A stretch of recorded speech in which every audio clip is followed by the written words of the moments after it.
Okay, so let us summarize what we've learned so far and discuss what is it that allows societies to rise and fall. So we'll look at three phases: the rise, the decline, and the collapse. Okay, so when I mean decline, I don't mean like things are getting worse. I mean things aren't improving, okay? So rise is when things get better, decline is when things are stagnant or getting slightly worse, collapse is when society is about to fall apart, okay? So if you look at these three particular phases of society, there are different characteristics. When society rises, it is first and foremost open. Open just means that you have opportunities for social mobility in the society. If you're a poor person, you can make money. You can become wealthy. Your talent is appreciated. It's a meritocracy. It's innovative. If you criticize society, people are like, thank you for criticizing us because criticism makes us better people. Okay, there's open debate. Now, what's really interesting is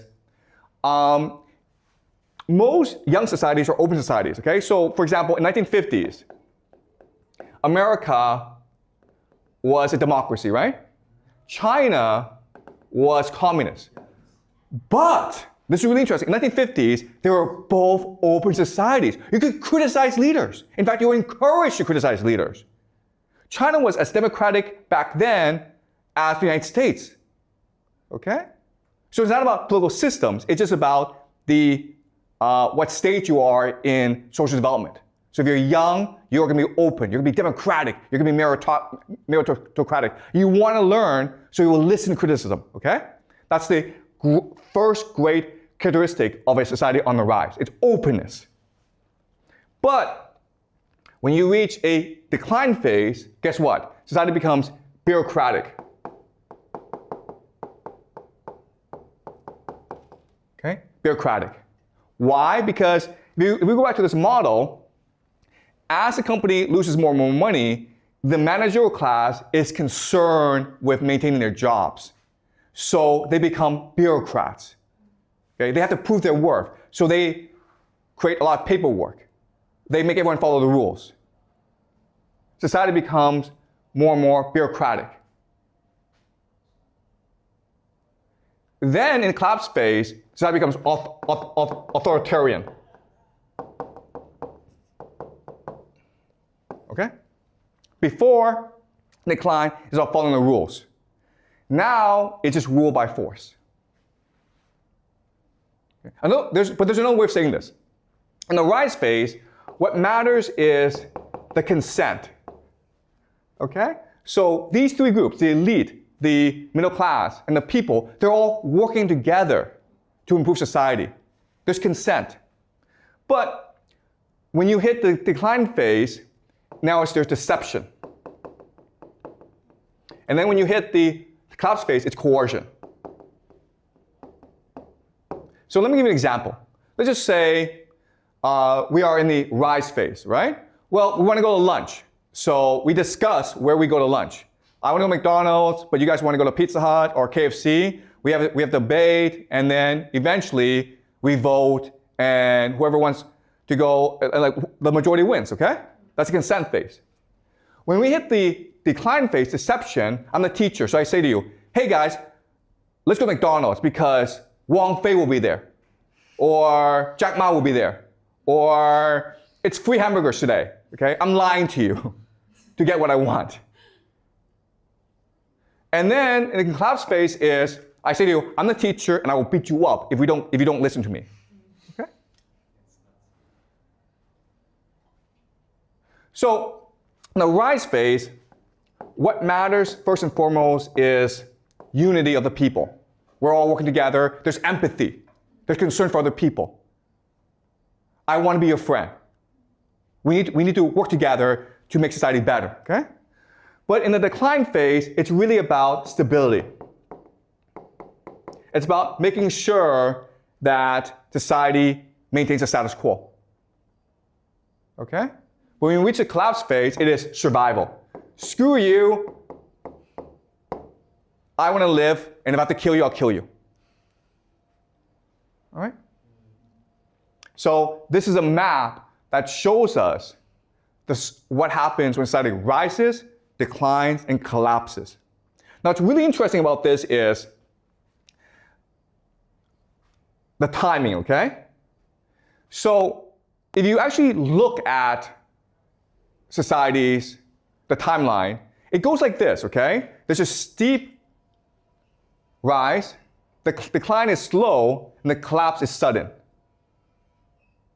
So people think, oh, decline, things get worse, but we follow this trend, we'll still be here, but actually the collapse happens really fast. Why? The reason why is this system cannot survive external shocks. So external shocks is a perfect storm of crises. So another way of saying this is, maybe society prepares for, okay, if there's a plague, we'll do this.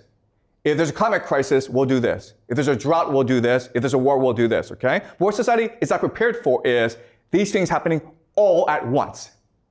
The plague, the drought, war, revolution, they all happen at once. It's a perfect storm. And that's what leads to the collapse, because society is not prepared for this. Okay? And why is society not prepared for this? Because when you hit the authoritarian phase, you're not allowed to criticize the system anymore. The problem are those who speak out.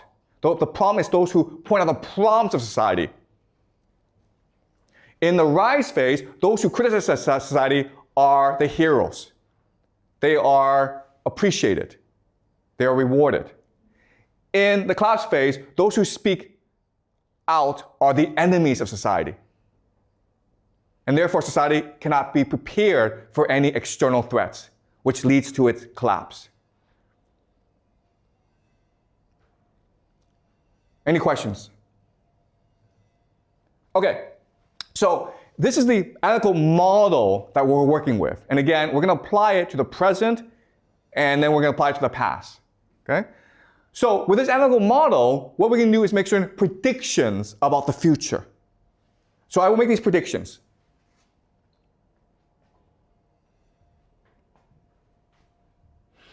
And I expect these things to happen in the next 5 to 10 years. 5 to 10 years. Or 10 to 20 years. Okay, I don't know the time frame, okay? But I expect these things to happen. Okay, the first thing that's going to happen in the Western world is decline of democracy and freedom.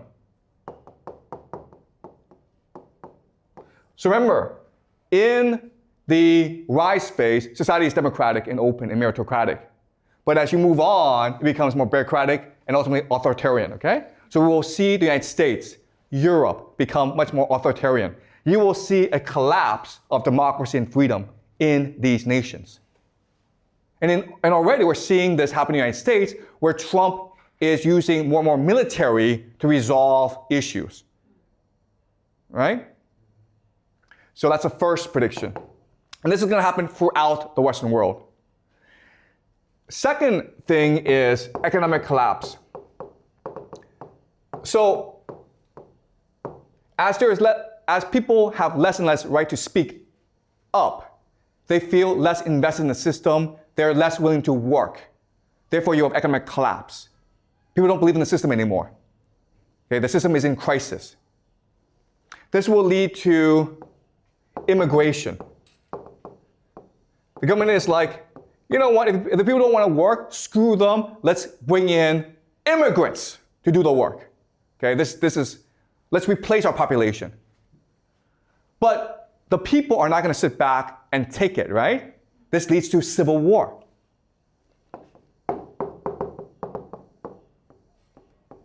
People are not killing each other on the streets. And the government is like, you know what? If we continue to let them fight, eventually they're going to come after us. So what we'll do is send them off to like these stupid, pointless wars overseas. Okay? So now you have stupid wars. Stupid foreign wars. And these are my 5 predictions for the world for the next 5, 10, 20 years. Okay? Europe and America will see less freedom and democracy. There'll be economic collapse, increased immigration, civil conflict, and then ultimately stupid foreign wars. And I'm not saying this happens in a sequence. I'm saying you'll see all 5 things. Okay? But they may happen in different order. Any questions? Was this clear to you guys? Yeah, thank you. Is there any chance that the government tries to use a war to distract the people? Like they're trying to hide all of the collapse of the society and their country? Yeah, that's a great question. And the answer is, that's what wars are for. It's to distract the people, right? Because if you don't distract the people, they'll come and revolt against you. So you either send them to a war, or you could have a French Revolution on your hands. Right? That's your option. War or revolution? I think war's the better option. That's why we're heading into a world at war. Why not revolution? Okay, no, I'm saying, like, if you don't send the people to war, they will revolt against you. So you send them off to war to distract them, to get rid of them. But what if they're right? They don't care. Okay, there's no right and wrong here, okay, guys? Okay, all right. Okay, I apologize, okay? But one thing that you will learn in my class is there's no right and wrong. There's no logic, okay? It's not like it is immoral to send people to war. I know that. Thank you very much. Okay, but I'm trying to explain to you how power works. That's a theme of this course. I'm trying to explain to you how people in power think and behave. All right? And again, I keep on saying this. I don't know if I'm right. But what I'm doing is I'm presenting a theory, a model that we can use to make predictions. And if these predictions work out, if it actually happens, then our model, there's some accuracy to our model, okay? We'll have to refine our model, but there's some accuracy to it. But hey, if tomorrow Trump, Putin, Xi all get together and says, let's be best friends, then I'm wrong, right? Okay?